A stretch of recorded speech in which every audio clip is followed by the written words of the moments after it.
Mr. Pond Boss. Here we go. Tell me what to do to make all my Lunker Lake dreams come true.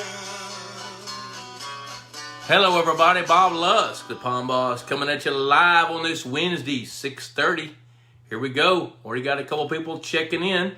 So, hope y'all are doing well. I drove 575 miles today to look at two different lakes that are in the final stages of being built. So, thought I'd talk about that a little bit tonight, plus see if we can handle some of your questions. I see James Allen, looks like John Funk, Wesley Ellis. Good to see you guys. Let's see, Trey Milne. Haven't met Trey yet. Good to see you folks. Glad you're checking in. Todd Austin. So, had a pretty fun day today. I left my house. I can call it my house now, even though we're kind of living there. Hey, Steve Stupa. Left. There's Terry Harrison from Lampasas. Michael Gray, all the way from near Nashville, Tennessee. Kentucky. Another Kentucky. David Hoskins. Good to see you folks. Glad y'all are here to hang out. Well, we've stayed several nights in a row at our house on the Brazos River down in Pecan Plantation. Last night was one of those. Hey, there's Zach Bollinger checking in from the northern country. Mike McPherson, Indiana. Good to see you guys. Zach, hadn't seen you in a while. Glad you're here. Glad you're hanging out. Kelly Hart. Matter of fact, I'm going to talk about you in a minute, Kelly Hart. So I left Pecan Plantation about 5:30 this morning. First place I headed was up to Kelly Hart's place. And Kelly has been working on building a lake for a pretty long time. I think you can correct me if I'm wrong. I see Troy Todd, Danny Mack. Good to see you. Reed Gaston. I'd like to say hello to everybody. Yeah, Danny, you've been here before. Hey, Chris Arthur, Mike Cottrell, Palapena County. So anyway, I've been working with Kelly for probably close to 2 years now. Justin Shank checking in from San Diego, California. Good to see you guys. Scott Hanners, Alabama. There's Wayne. Needs some water, Wayne's over there near Iredell, Texas. Let's see here. Oh, yeah, you know what? I do got to tell you that. Scott's checking in. I haven't seen Scott in a long time checking in here. Hey, hashtag Pond Boss Magazine in the comment section. Click like. Share this video to your timeline, and you're eligible for a drawing for a Pond Boss hat. And Leanne tells me we're out of the mugs and know how to keep hot things hot and cold things cold, so we're going to pitch in a Pond Boss coffee mug. If you'll do those things, you're eligible for a drawing. All right, so let's see. Holy cow, we got a whole lot of stuff going on. Kelly, I am going to talk about you here in just a minute. Let me see what we got. I'll try to at least try to stay caught up as much as I can here. Got 110 gallon per minute well strong enough for a half acre pond? Absolutely yes. Jason Jones, Indiana. Yep, Travis, good to see you, buddy. John Funk here in the northern winter. If we have water moving there, the pond is a little open ice. Is that enough to keep the pond safe from fish kill? Maybe so, maybe no. You know what? All right, so there's, let me hit that real quick. And Kelly, 3 years is since you started doing your engineering and permitting. And Kelly's Lake's going to be about 10 acres when he's finished, 9 to 10 acres. I'm so excited for Kelly.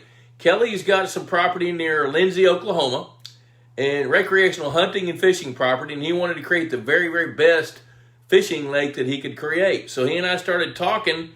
I know he and I have started talking at least 2 years ago, and I know he's had his permitting going on, but I think I've been there 4 times. The first time, there hadn't been any dirt moved. The second time, they'd begun moving dirt. The third time was about probably over halfway through with the dam. They hadn't closed the dam yet, and it was starting to get structure and fish habitat in place, and now that's been done. And I got to go today, and I mean, it felt like Christmas pulling up on top of the dam. Dam's covered in topsoil. It's ready to be seeded. The dam looks spectacular. The overflow pipe's perfect. But then when I got to go down in the basin riding in the side-by-side with Kelly, I knew immediately I got to go get Chico and come back with video camera, and we need to video what he's done because he has done all the elements that we've talked about, plus things that he's figured out beyond whatever I could teach him. So I'm really, really proud of Kelly for what he's done. And let's see, I'm going to go ahead and hit John Funk's. Each winter's different. Sometimes water moves through the ponds, other times it's just frozen. I tell you what kills fish in the winter under ice. It's when the fish simply just run out of oxygen. So as long as there's not more consuming the oxygen than what oxygen is being produced in the water, then your risk of fish kill is minimized. With water moving through there doesn't really make any difference, especially, that's not a fair statement, not a correct statement. Water moving through can make a difference if it's got oxygen in it. But if it's coming from a spring or a well or whatever and there's no oxygen in it, it can't prevent a fish kill. Oxygen comes from the atmosphere and it comes from photosynthesis of plants. Most ice is cloudy. So when that's cloudy, plants can't photosynthesize. So they're consuming oxygen just like fish are. So just because there's a hole in the ice doesn't necessarily mean you're going to prevent winter kill. Your odds are going to go up that you prevent winter kill. So I'm going to stick with that answer. All right. So are fake Christmas trees better than wood for habitat as long as I don't plug the lights in? James Allen coming at you with a little bit of Christmas humor. I love that. Actually, I've used fake Christmas trees and they work pretty darn good. The only thing about fake Christmas trees is they've got fairly inexpensive metal and that will deteriorate over a period of time, but it doesn't seem to have a detrimental effect on the fish. Hello, Kenny Sanderson checking in from Kansas. Look at there, there's another Kansan, Drew Schmidt. It's been said before, but I have to ask, what should I do with my Texas Hunter fish feeder during the winter? You can do a couple things. I would let it run empty. And then you can either take the battery out and shut it down, or you can leave the battery in and let it run all winter, even though there's no fish food in it. You know, machines like to do what they do. So my nature is to run the feeder all winter long, even if I just have it on one setting where it goes off for 2 seconds every day, even without food.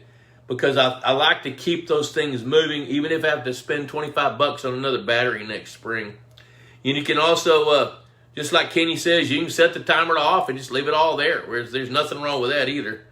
So, all right. So now I want to go back to Kelly. So Kelly and I have had lots and lots and lots of conversations. And one of the things that, I can explain things pretty well. I'm a writer and photographer, and words mean something to me. So when I talk to a landowner and somebody going to build a lake, I try to be pretty particular with my words and be specific with the concept that I'm trying to convey. And I do that with everybody that I work with. I try to figure out, what are the goals? Where are you now? What do you know? And how can I help you get from where you are to where you want to go? Whether it's managing a fishery, or it's designing a new lake, or it's just trying to understand the way that underwater ecosystems work. So Kelly and I have had quite a few conversations over the last couple of years. And what I've tried to convey to Kelly and everybody is you got to create underwater communities. The whole thing is going to be like a big city, but it's going to have its own individual communities, like suburbs, so to speak. And you've got to have all the different elements of habitat. I mean, I've looked at hundreds and hundreds of new ponds where the bass habitat's perfect. But it takes 10 pounds of bait fish for a bass to gain a pound. And there's no habitat for bait fish.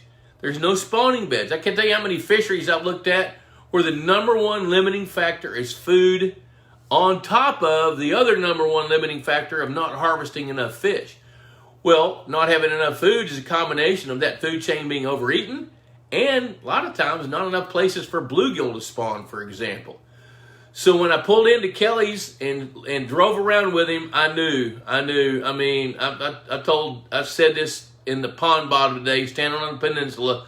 You're up to bat. Here comes the pitch. It's a long drive, deep to center field, over the fence, home run. Kelly Hart has hit a home run. Now, there's a difference between me telling people things and them understanding it the way that I try to convey it and then do something about it. So, as I looked at Kelly's lake today, it doesn't have too much. It doesn't have too little. 99 times out of 100 on a new lake, there's not enough of the right kind of habitat to turn into a great fishing lake. The other 1% of the time, there's too much. I don't see that very often. Rarely is the case when I see something I think is exactly right. And Kelly Hart has knocked it out of the park. Now, here's what he's done. He's got diversity of the elements. He's got humps, dirt humps, clay humps. He's got rock piles. He's got tree stumps. He's got sheer drop-offs in water that's already 5 or 6 feet deep. He's got laydowns. He's got big logs. He's got brush piles. He's got spawning beds anywhere from 18 inches deep down to 5 feet deep. He's taken pea gravel that's about 1/2 inch in diameter, washed river gravel, pea gravel, laying on top of geotech cloth, laying on the bottom, and he's got that spread out. He's getting ready to, that area is notorious for muddy water. He's getting ready to bring in 3 or 4 dump truck loads of softball to volleyball sized gypsum rock. There's a gypsum mine not 40 miles from him. So he's going to create some structure with gypsum, and he'll be able to add gypsum to the water just in case the water wants to magnetize little microbial or microscopic particles of colloidal clay and make his lake muddy. So that's kind of a preemptive strike. He may need it, he may not. But the bottom line is Kelly Hart has created a lake that he's going to have so much fun. Several of the big trees, I said, you know what? You ought to take some of those big oak trees you've got and save the saw log and use the canopy. Or if it's not big enough, if it's an oak tree that's not big enough to be a saw log, leave the log in place, put it at a 45-degree angle over a drop-off, cut off the small limbs, and you'll be less likely to hang up when you're fishing. He's done all that. So now the lake is configured to where it's not like teardrop shape like some lakes. This lake is shaped more like a molar. If you take a molar out and you look at the roots, it's got roots going off in different directions, coves going up over here, cove going over here. I think there's like 4 coves, like 4 roots on a big tooth. But then there's these little bitty side coves that go off where the water might be a 3-to-1 slope and all of a sudden drop straight down at 6 feet of depth. So Kelly Hart, my hat's off to you, a Pond Boss hat. I should have brought one and given it to you, but I didn't think about it today because you have designed a great lake. And after that, I went up toward Tulsa and looked at another lake where it's been a little bit of a struggle to convey to the earth mover through the landowner exactly what I'm talking about to do. So this lake is going to measure about 10 acres. It's similar in size to Kelly's, but it's totally different. All the dirt to build the dam came from excavation in what's going to end up being the basin of the lake, and they left a couple of acres that's going to be really shallow.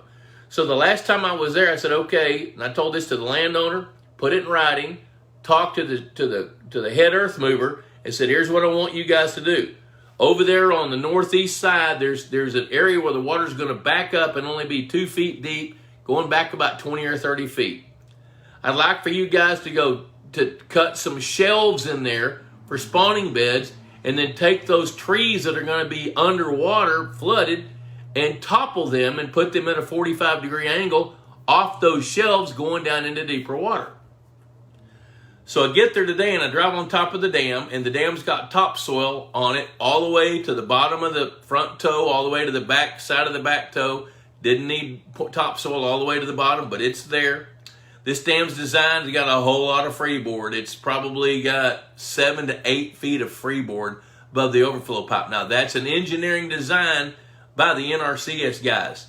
And so it's over-engineered, it's overbuilt a little bit. But when I got there, all the trees I expected to see at a 45-degree angle coming off of a shelf right there along deep water where the water's going to be 10 or 12 feet deep, they were all laying almost, they weren't parallel to the shore, but they were close and they were laying flat. None of them had been placed like, well, I say none of them, 80% of them had not been placed like I recommended to them. So what happened was in that interpretation, I told the landowner, put it in writing, sent it to him. He sent it to the earth mover that I've talked to 2 times, and his hired hand did the work. So somewhere in there, either I didn't do a good enough job explaining it and conveying it in writing and verbally, or they didn't understand it well enough that they could convey it to the guy driving the equipment. So I had a conversation with the guy driving the equipment today. I'm about half convinced he didn't really want to listen. But the landowner's 100% convinced he's going to do it. So now, up in the upper end of that lake, there's a lot of shallow water. So the choice is to go dig some of that out and move some of the dirt, give up a little bit of surface area to get depth, because there's an area that's probably half to 2/3 of an acre, about 2/3 as big as a football field, that's only going to be 3 feet deep or less. So I told the landowner that area right there is going to moss up, and you're going to spend $1,000 a year killing moss. You know, either that or you're going to have grass carp in there, and they're going to eat all the vegetation, even in the areas that we designed to have vegetation. So along those shelves that we designed, part of that is to have spawning beds.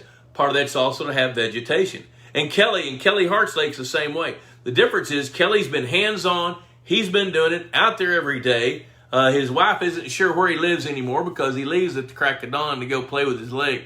Of course, she's going to get to enjoy it with him too here before long. So anyway, there's been some interpretation lost on that second lake. So now the landowner said, you know what? Since we've got that much freeboard, what if we raise the level of the lake about 4 or 5 feet? So I said, you know what? That might make more sense than trying to excavate. Now, the guy that engineered the lake over-engineered it. So what I told him I would do, and I just got here, so I haven't had time to do it yet, was to look at the watershed, revisit the size of the watershed for that site, and see if there's enough watershed to feed it that lake can support, and see if I can run a few calculations on water volumes to make sure of how much freeboard he actually needs. Now, freeboard, for those of you that don't know, the primary spillway in this lake is a pipe. So the freeboard is from where this pipe sits to the top of the dam. And about 6 inches above the pipe sits the emergency spillway down at the east end, the east end of the dam. You know, so when those big heavy rains come, that dam's job is to impound that water and then release it slowly and non-violently downstream. So I'm going to run some math for him and see if I can figure out, should he go ahead and go up another 3 or 4 feet? Is it safe to do that? Does it make sense? Or should he just go excavate some of that shallow water? Because inevitably, when somebody wants to raise a lake, that creates a whole new set of criteria. Because now he's going to flood a bunch more trees in the upper end of the watershed. So I need to kind of see if I can figure that out and then give him some advice as to what to do with it. So that's where we're going to go. So now, let me go through here and Kelly, if you want to chime in, man, bring it. And talk a little bit, if you want to, you can talk about what all you did there and what your thinking was, and kind of share that if you want to. Okay, them fake trees no doubt cause cancer in California, says Danny Mack. Yeah, okay. Jason Jones just got finished repairing a 23-acre lake, bought the property 4 years ago, and the property was in distress. The creek had broken into the lake and broke the dam, major breach. 2.5 years of permitting and planning, just finished, and the lake is filling up. That's outstanding. Good. Now, Jason, I can empathize with you. I looked at the lake, way back in the, probably April or May, where a dam burst last year. And holy cow, it was catastrophic. And it was so catastrophic that it took out more than 1/3 of the dam. I talked about it on one of these shows. This is up in north central Oklahoma. They had a 9-inch rain in 5 hours. The dam couldn't handle it. The pipe, the overflow pipe, was crushed under dirt about 200 yards downstream. The majority of the dirt that was in the dam, that when it blew, got washed downstream. Some of it ended up in I think the North Fork of the Canadian River. I think that's the river that it was. So anyway, and there's not much way to fix it. That whole dam would have to be taken out, a new source of clay found, completely rebuild it, and then build a better spillway to accommodate it. So I feel the pain, man. All right, there's Jacob West. Jacob, I got to talk to Bobby for a few minutes today. Bobby was coming through Granbury about the time I was going through east of Oklahoma City. Okay, let's see here. Let me make sure I hadn't missed anything, and we'll handle some questions. Yep, I think I'm caught up. If I'm not, somebody tell me. Okay, James Allen, my Sechi disc showed 22 to 24 inches in the summer. Now the water's 45 degrees and I get 55 inches. I expected the algae to die. Does that sound okay? Yes, it does. That sounds great. That's exactly what you would expect. When the water temperatures begin to drop, it drops out of that window when plankton can thrive and grow and do what plankton does. So you would expect your visibility to go up, and you would hope it would going into the winter. I thought I've heard you or Bruce say once catch all the female bluegill that you can for bigger bluegills in your pond. Does that go for all ponds or just certain ones? Okay, Ben, here's what I'm going to tell you about the bluegills. With today's superior feeds, the females and the males are going to grow at similar rates and achieve larger sizes. Now, if your mission is to grow trophy bluegills, then part of your job is to protect the biggest bluegills in the lake. So if your biggest bluegills are 10 or 11 inches long, don't take any of those out. And here's why. They're going to be the ones that dominate the spawning beds across your body of water. And they're going to keep the other bluegills at bay somewhat. That's not totally true, because some little cuckold bluegills will get in there and squirt their stuff and cheat a little bit to get in there and reproduce. But the bottom line is if you can postpone reproduction of younger fish by preserving the biggest bluegills, then what you're going to see is those younger bluegills have to get bigger than those that are guarding the nest. So that next generation will grow up as bigger than that generation that you're protecting. So if you want to harvest some bluegills, harvest the next size down. And it's okay to take some bluegills out. You know, what most folks do if they want to grow really, truly big bluegills is they have a stunted bass lake. And they're selective about culling the fish. They want to preserve mostly 12 to 14-inch bass to eat the young of the year bluegills so they don't overpopulate and cause growth rates to plummet. So preserve the biggest bluegill, eat the next size down, manage your bass to be crowded, and you're going to grow bigger bluegills. Steve Thorburn from Kansas. We got about 5 people checking in. Kenny's having a conversation with Sharmus. I missed that somehow. I'll go back here and take a look at it. Okay, I'm just going to stay out of that conversation because I don't know what I'm talking about.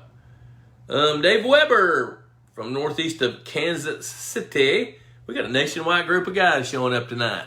Love it. Are these guys using overflow tubes that evacuate sterile water from several feet below the surface? Some of them do, some of them don't. Now, like with Kelly Hart, at some point, Kelly's going to install an aeration system at some point. He's not ready to do that now, and he won't need it for several years. But what Kelly's done is he's got a watershed big enough that it's just important to him to be able to accommodate heavy rainfalls. So when his lake is full, he's got an overflow pipe that's going to top. So does the one that I looked at this afternoon. Now, some guys do have bottom water release pipes. Some of them have got water with an overflow pipe on the backside of the dam. Some of them have got siphon tubes. So each one's a little bit different choice. So, and when you're going to, like Kelly and I had the conversation months ago about the pros and cons of aeration. And at some point, if he chooses to do that, then it's going to render that overflow pipe fairly moot, other than flushing a plankton bloom downstream. But Kelly's going to have 2 or 3 feeders to feed his fish because he wants to speed up the whole process. Okay, good thing I'm in Kentucky. Yep, 500 loads of clay to repair the breach in the dam. 500 loads of clay. Jason, I don't remember where your pond is. Let us know where that is. Because 500 loads of clay, that's really not a lot. Because if it's a 9 to 12 load dump truck, and I'm not sure what a load is, typically 9 yards, that's 5,000 cubic yards of dirt. 1 acre, 1 foot deep is 1,666 cubic yards of dirt. So that's basically a football field 3 feet deep. So in the grand scheme of things, that's not a huge amount, but if that's what it took to fix it, that's good. Latham Pugh, hi boss. So if you're focused on bass, can you have too many bluegill? No, not really. Not really. The thing about bass and bluegill is when you first stock a pond, you're trying to build the food chain. You're going to get that food chain up here, stock the bass, and then here we go, 1 year, 18 months, 2 years, 3 years, and now 3 years, we're right about right here. And when the bass really begin to gain weight and gain mass, they're going to deplete the bluegill numbers. So if you have too many bluegills, then that's a different problem altogether. Now, there's only a handful of circumstances that you're going to see too many bluegills. One of those circumstances is if there's not enough bass to keep their numbers in check. That's one case. You know what? I'm going to take you through the 4 things that fisheries biologists figured out back in the 40s at Auburn University. There's really, in bass bluegill lakes, there's only really 4 circumstances. Balanced, which is fleeting. Balanced means that you've got the different sizes of the different species of bass and bluegill, and they're all in pretty good condition. They're not skinny. They're not one size class that's dominating the other. The second thing is bass crowded. If it's bass crowded, then you typically have big bluegills, low survival rates of any fish that are spawned, and the bass tend to be, 10 to 14 inches long typically. You have bluegill crowded, which can happen in the case where there's not enough bass, and then the bluegill are nest raiders and minimize reproduction of bass by eating their babies and eating their eggs, which I see that very rarely. And then the 4th circumstance is a transition between these, like a fish kill or a newly stocked lake or a flood that's impacted the population dynamics. And if you see something different than these 3 things, it's a transition moving into something else. So those are the 4 fundamental things in fisheries management. Okay, Kenny Sharmus and husband Rod are building a new pond north of Goodland. There you go, cool. All right, Indiana, Jason. Okay, I see what you're saying. Ben says, sorry for the random questions, but do the muck treatments that you can get over the counter at the farm store work for removing muck from the bottom of ponds, like pond champs? Okay, I'll tell you what that does. So basically what happens is those microbes, now it's easy to argue that the majority of those microbes already exist. But if there is good evidence that you can introduce microbes and expedite the process of composting the organic matter. So any organic matter that's in the muck, in the pond bottom, you can speed up its composting or its decomposition using aeration and using beneficial microbes. Now, I love Aquafix because Landon Wyatt and his running buddies over there, they'll analyze your water and analyze what's in it and figure out what you need to expedite that whole process and come up with a special concoction of microbes specifically for your body of water. And I like that approach. But typically, now, if the majority of your muck is silt, which is just dirt, not going to do anything with it. It's just going to be dirt. It's going to be loose dirt that's going to congregate because it can't break down and become anything other than what it is. So what the muck pellets do, or the microbes do, is they expedite the process of breaking down organic matter, thereby reducing the volume of it. That's how that works. But it needs oxygen to do that. And that stuff consumes oxygen so fast that it can deplete oxygen at the interface of the pond bottom and the water of the pond. So aeration is real important to make that happen. Okay, let's see here. Jacob West. I'm going to stop for just a minute. Let's do a commercial right quick. Pond Boss Magazine, cheaper than a Friday night date, and it lasts a year. $35 for a subscription. Subscriptions to Pond Boss is what fuels the economy in large part so that I can do these kind of shows. I do it anyway because I like hanging out with you guys on Wednesday. And I can talk to you and you can't talk back. Although, I wish you could because that'd make it even more fun. Anyway, I promise you, every issue of Pond Boss, there's a nugget in here that you can use, sometimes several nuggets. And it's timely.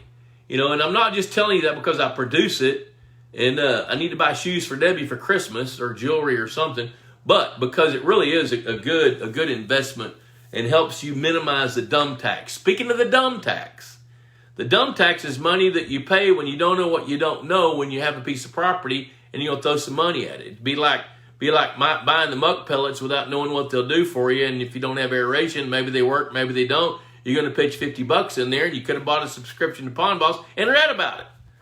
So speaking of the dump tax, we've got and Chris Blood would tell me to do this. So I'm obeying Chris without him telling me to do this.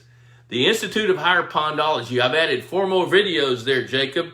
So pretty cool videos. There's one in particular I know you're going to love, and you already signed up for it. Same with you, Danny Mac. And all you guys that have signed up for the Institute of Higher Pondology and paid your dollars, those videos are available for you now, and you haven't seen these. They're pretty darn good, I'm going to tell you. 4 new ones. And I'm working on another one. And the one I'm working on, we're going to go video at Kelly Hart's if we can get there before the pond fills up with rain. So anyhow, that Institute of Higher Pondology, we got 6 different modules in it. Everything from designing and building lakes to fisheries management to aquatic plant management to happy water. The different elements that you can buy one module and you buy all 6 modules.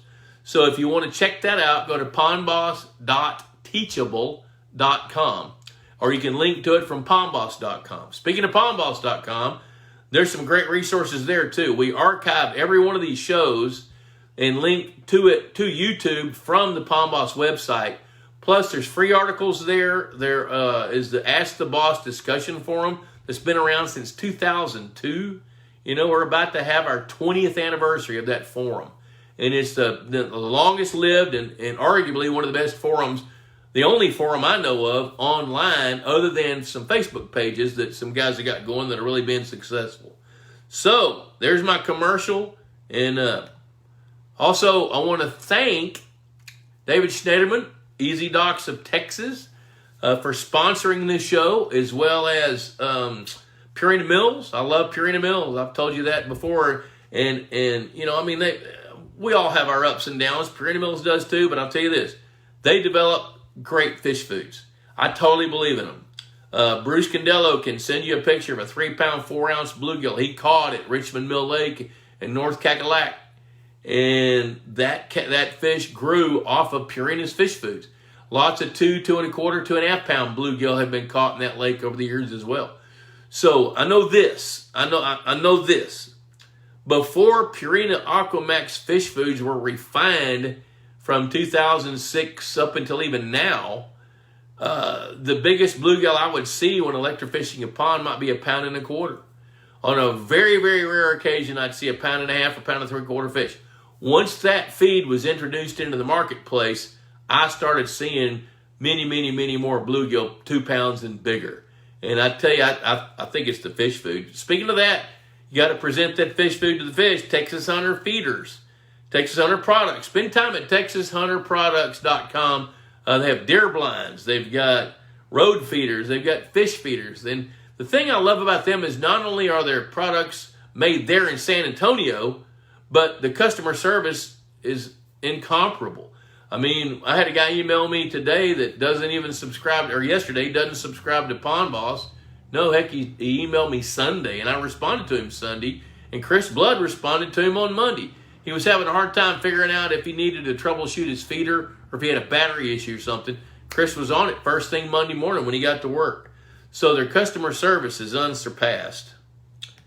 Okay, let me see here. I'm going to back up here and see what I'm missing. Okay, Jacob. We've had several people out to fish for bass in our newly stocked pond. We've only caught 1 bass in the 6 months following the stocking. Should we be concerned at all? All we catch is bluegill. No, I would not be concerned at all because your bass have everything they want to eat.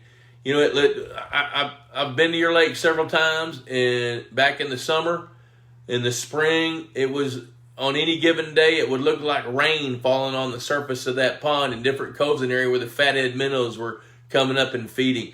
So you've got so much food in that lake that your bass are really not hungry.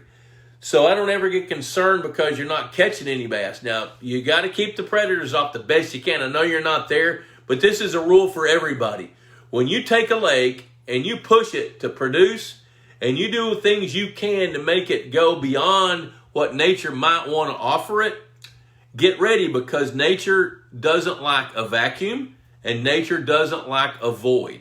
They're going to fill a vacuum, and they're going to try to harvest the bounty. If you've got a lake that's producing more pounds of fish than a lake 5 miles down the road, you can bet your bottom dollar that predators are going to want to come see you. So everybody out there, be on guard. And Kelly Hart, this is something you need to be thinking about as your fishery begins to mature. Where you sit, Kelly, you're going to get river otters. So be paying attention to river otters. Now, one thing that Kelly's done with his abundant, and I can say abundant is, that's over-exaggerating just a little bit. His perfect amount of the different kinds of structure and cover, he's already going to deter water turkeys from eating his fish because he's got places bass can go in and hide. You know, it's going to make fishing a little challenging, but not that much. But it's going to help preserve his fishery because he's got the right kind of habitat. And if a cormorant can't flap its wings to propel itself and use its tail to guide itself and its feet to swim, it can't go catch a fish. It cannot go under a drop down, a layover. It can't go under that to catch a fish and expect to catch it and navigate and come back out. So be thinking about that kind of stuff. Jacob, you guys have enough open water that cormorants are going to want to be there some. But as best you can, pay attention to that. Now, this time of year when the cormorants come in, they'll send a scout bird, maybe 2 birds. If they find a source of food, they're going to go back and tell the flock. So any of you folks and I can't sit here and tell you to kill cormorants, they're protected. But I can sure tell you to help them assist in their own suicide. Be creative, spook them off, make them go away, go to somebody else's lake. Heck, send them over to Lake Nakona over there, not far from where you are, Jacob. All right, Drew Schmidt. Hope Santa brings me the Institute of Higher Pond Knowledge. What a great idea. I love that. I know Santa. Well, I know one Santa. David Reichs, Texas owner is the best. David is absolutely right. David's in the pond management business up in Ohio with John Wilson. James Allen, does the forum have a search tool? Yes, it does, but it's not that good. But I tell you what, if you're looking for something specific, put a post up and say, hey, I'm looking for a topic about such and such. And there's at least 3 guys that I know of that know how to search that forum and refer you. They'll send you a link to go find that topic. Eric West is one of them. He's on that forum pretty much every day. So do it that way. Look, ask where to find that topic, and somebody will put a link. And I understand what you're saying. There's over 500,000 posts on that forum. It's a huge volume of information. Plus, we also have books on specific topics. If you check out the store at pondboss.com, there's a huge amount of information there. Let's see. Oh boy, there's I see Mark Dyer, Edward Kwitnewski. Hope I pronounced that right. Glad you're checking in here. So now you guys throw some more questions at me. In the meantime, I'm going to be talking a little bit more about the different habitat elements. Do a Google topic, then the word pond boss. Google will get you close. Yeah, that's good. That's a good idea. That's a real good idea. Let's see here. I'm gonna back up. 110 gallons per minute. You know what? Do this. I'm gonna go back to that comment. Justin, I think you're the one that said you were talking about. Oh, I missed a question up here. I'm gonna come back and get it. Let me talk about that for a minute. 1 acre, 1 inch deep is 27,000 gallons of water. So that's your baseline math formula to figure out how significant a well is for a given pond size. So 110 gallons a minute, figure that out. If you've got a half-acre pond, 1 acre, 1 inch deep is 27,000 gallons. So 27,000 times 6 would be whatever that is, 25, 650. So about 170,000 gallons of water is a foot. So divide that by 110 gallons a minute. It's going to tell you how many minutes it's going to take to add 2 feet to that pond. 110 gallons a minute is a lot of water for a half-acre pond, but it would be like pissing on a fire to put it in 15-acre lake. Okay, Drew Schmidt. Would golden shiners, minnows, and red ear be suitable forage for walleye and smallmouth? Not sure they could keep up with native bluegill. I'd say that's a fair statement. Now, one thing about red ear is they don't really like cold water. So if you're going to have a cold water or a pond north of the Mason-Dixon line, then I'd be looking at pumpkin seeds more so than I would be looking at using red ear sunfish. However, in the Midwest, I mean, there's ponds in Iowa and parts of Missouri and east and west where red ear make it just fine over the winter. Tom Davis, Ohio, good to see you. So there's that. All right. Now then, yeah, Kenny Sanderson, Eric E. West on the forum for search up. I call him our librarian. I had dinner with him last week in Jackson, Mississippi, where he lives, and he's the same Eric I've known for 15 years, and he is the librarian for the Palm Boss Forum. So if you post a question and you're looking for a subject, I just about bet you E. West will be the first one to do that.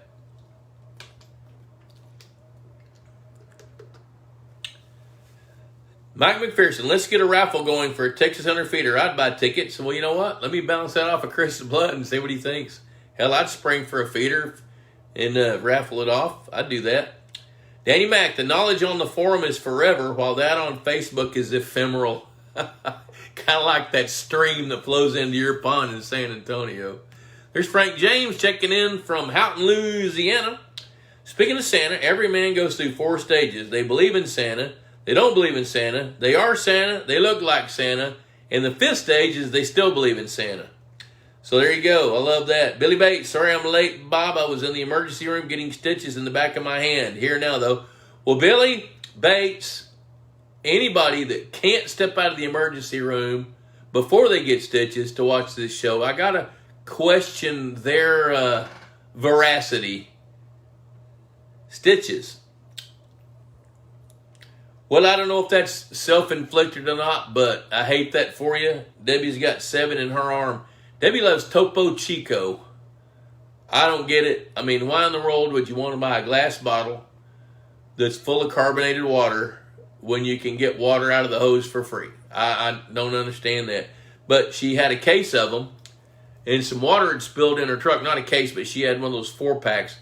And she picked it up out of the floorboard of her pickup, and there had been some water spilled back there, soaked the bottom of the case, and all 4 of them fell out at her feet on a concrete driveway.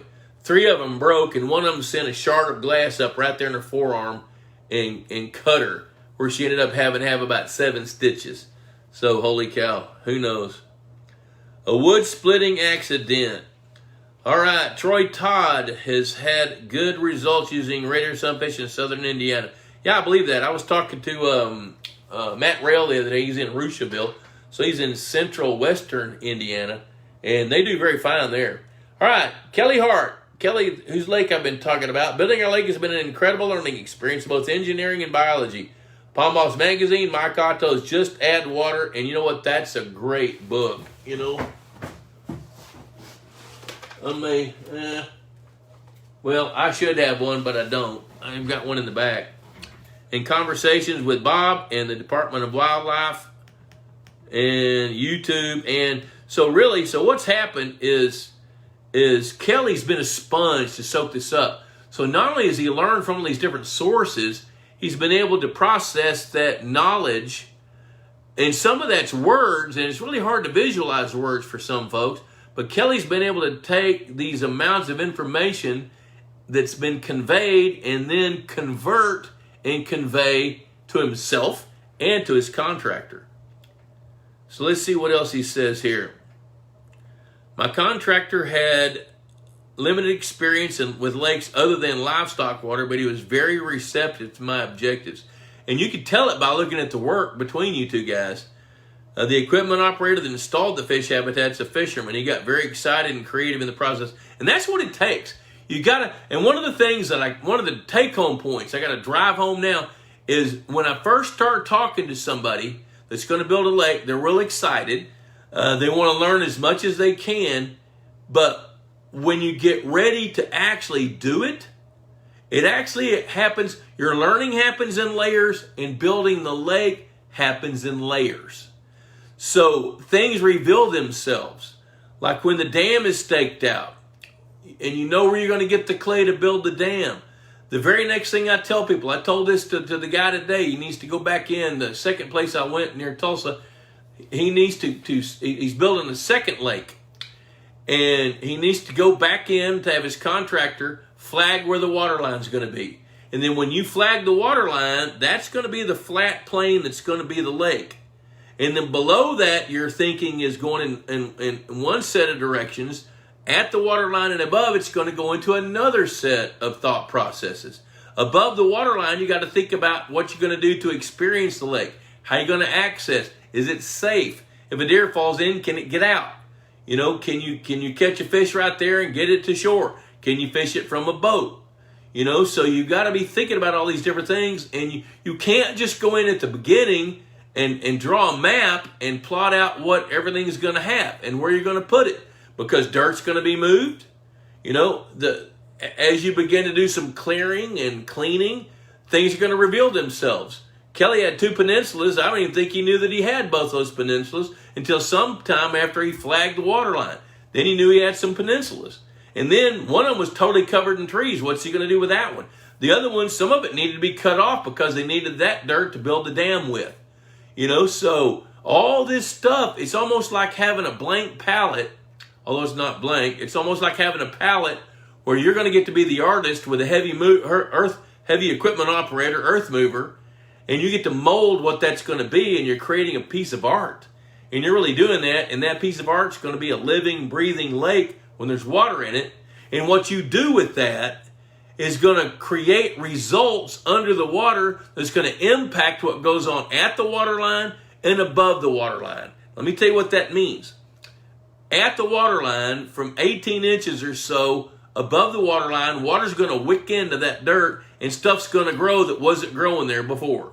So you're going to get moist, rooted types of plants that are going to want to grow there. That's going to invite a whole different kind of wildlife attract. It's going to attract different kinds of wildlife. What's going to happen under the water, and especially with the way that Kelly's doing it, he's going to have a robust insect population. He's going to have dragonflies, damselflies, mayflies. He's going to have all kinds of nymphs. He's going to have all kinds of aquatic insects. And things eat that. Like when those dragonfly nymphs grow up and become dragonflies, songbirds eat that. So the 18 inches above the water line is going to create its own ecosystem. And when those insects start coming up, you're going to have more birds. When you have more birds, you're going to have more predators. You're going to have hawks. You're going to want to eat the cardinals. You know, so then there's going to be another layer of totally different ecosystem going up into the trees and up the shoreline beyond that. So when you're building a lake, you're creating something that's going to be sustained by that lake. So not only what goes on in the water, but what goes on above the water line. So, you know, I mean, Kelly, we saw a set of deer tracks where he saw a doe and twin fawns walk through the bottom of the lake this morning when he got there. You know, those animals, they're going to create their own habits, and that lake is going to be a source of nutrients, going to be a source of drinking water, etc. There's going to be succulent stuff growing right around that pond that's going to attract deer. That doesn't mean that they're going to live there, because they got other habitat right down the road or right across the path or in the woods of Kelly's place. But it's all going to be interrelated. And that's part of the importance of planning out what you're going to do. Because when that dirt mover starts, you are impacting that site for at least 5 generations past you. 5. Think about that. Do you know any of your great-great-grandparents' names and what they did for a living? Well, somebody downstream from you in 5 generations is going to see what you did.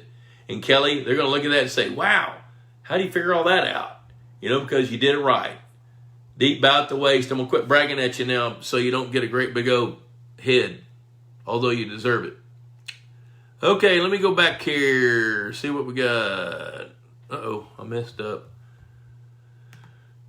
I see Patrick Smith. Let me back up a little bit here.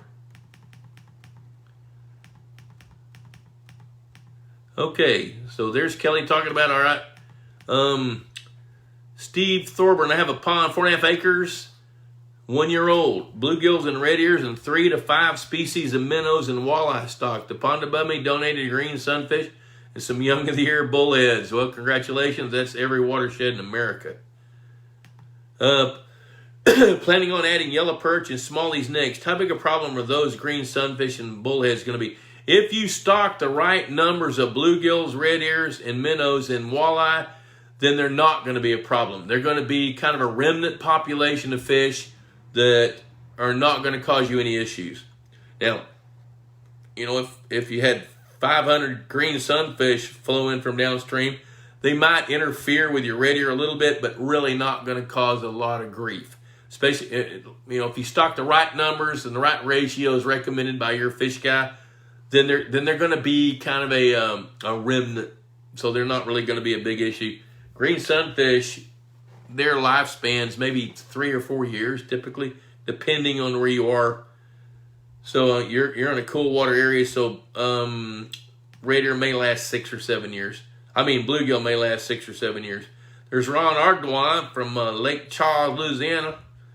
Okay, Frank James, congratulations to Kelly. Yep. James Allen. This year we got freshwater bryozoan lumps on boats and docks. Over the previous 2 years, there were none. The year before, there were tons over anything in the water. Is that an indication on lake health? Yes, it is. It's also an indication people don't use their boat enough. What typically happens is bryozoans, they look like a brain, like a jelly mass looking brain attached typically to wood under the water. And what they are is the best way to describe them is they're kind of like a cross between an animal and a plant. So basically they're filter feeders, so they're gleaning things from the water, and so they got to have a continual source of water moving enough so that they can feed and grow and reproduce. They're indicators of happy water. Water cannot fluctuate chemically and biologically, and those things live. So when they're not there, it's not necessarily a sign that your water chemistry is not good or your water quality is not good, but it could be that your water quality is fluctuating because of heavy rains or low alkalinity or something like that, which impacts the pH. I'm not going to get into that discussion. I go crazy over pH. Okay, Drew Schmidt, I'm in Kansas as well. Where are you getting your fish from? Okay, so now we got a conversation going on. Yep, so Kenny raises a bunch of his own fish. Kenny is actually snipe on the forum too. Kenny has a lot of great input on the forum, and he'd be happy to help answer some questions too. Okay, so now Kenny's talking about, Drew's asking him how long will fish survive in bags with oxygen. Depends on how many they put in there and how large or how hot is it. So you guys, talk about yourselves and talk amongst yourselves there. Okay, so Danny Mack says, I'll vouch for your description of the ecological evolution. Here I'm looking at 4 years. I have a pig trap lined up and bait, hoping hogs down the road will come visit. There you go. Steve says, get a generator. Okay, so you guys are having a pretty good... Troy says, maybe I should bury a time capsule in your pond. Yeah, if you do that, it'll be covered up in 100 years with 25 feet of silt. So there you go. All right, so anybody have any more questions? If not, then I'll start kind of wrapping it up. I do want to encourage you guys, if you're not Pond Boss subscribers, and I recognize several of you as subscribers. I see Buddy Floyd checking in. Hey, Buddy. You and I need to have a conversation. I want to kind of catch up with you here before long and see what you got going on. So let's have a conversation. If you don't have my cell number, send me an email at info@pondboss.com with your number, and I'll call you. And actually, you know what? I think your phone number's in my phone. Matter of fact, I know I've got your phone because I've called you. Frank James, do moderate inflow ponds gradually become more alkaline over the years if they are limed? Yeah, here's the way that works. When you add dolomitic lime, which is calcium carbonate, now there's a bunch of different kinds of lime. You want calcium carbonate if you're trying to raise the alkalinity. Moderate inflow ponds do become more alkaline up to a point.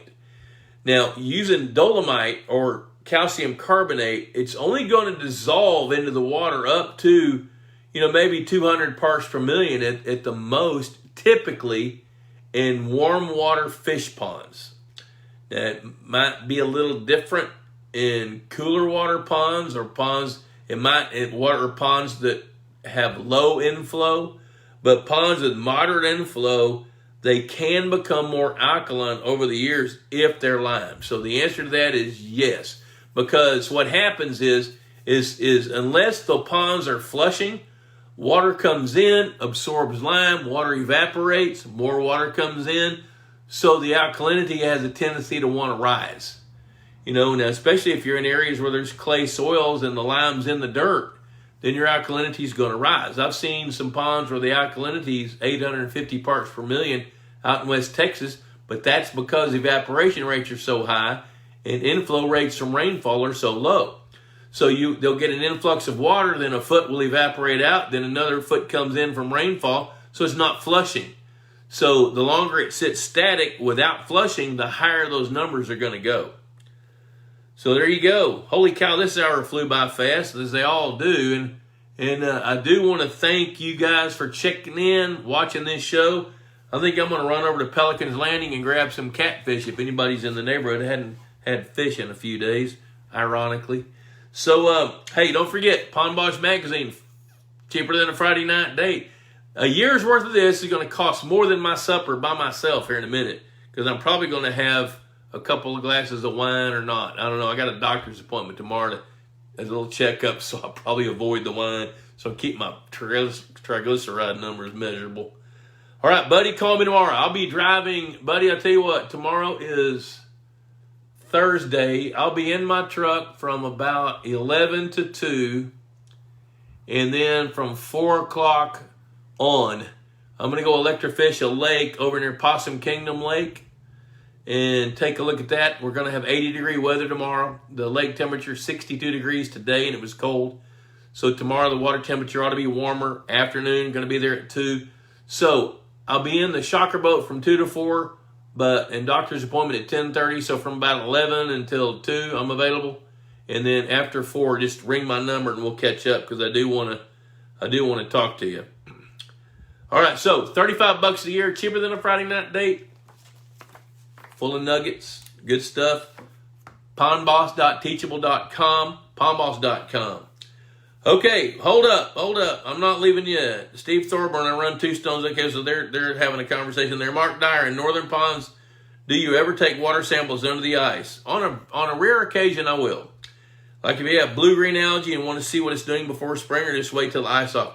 I don't think it's a bad idea to bore a hole in the ice, collect some water, send it off to be sampled, and then compare it after ice off.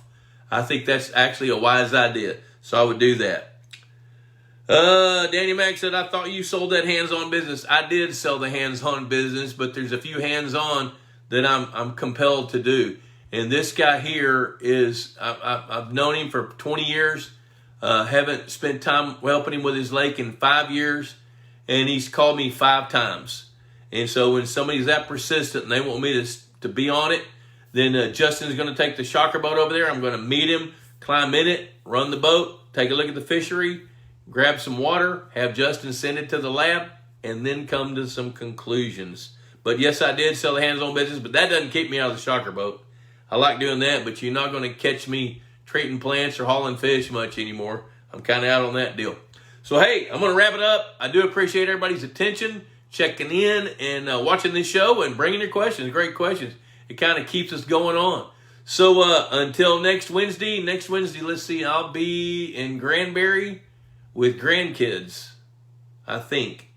So, if Debbie will let me broadcast, which she's the Pond boss, then I'll come at you next Wednesday. But either way, I'll let you know if I'm going to broadcast or not. So, once again, much obliged. Thanks for your attention. Glad you watched this show. Subscribe to Pond Boss. Adios.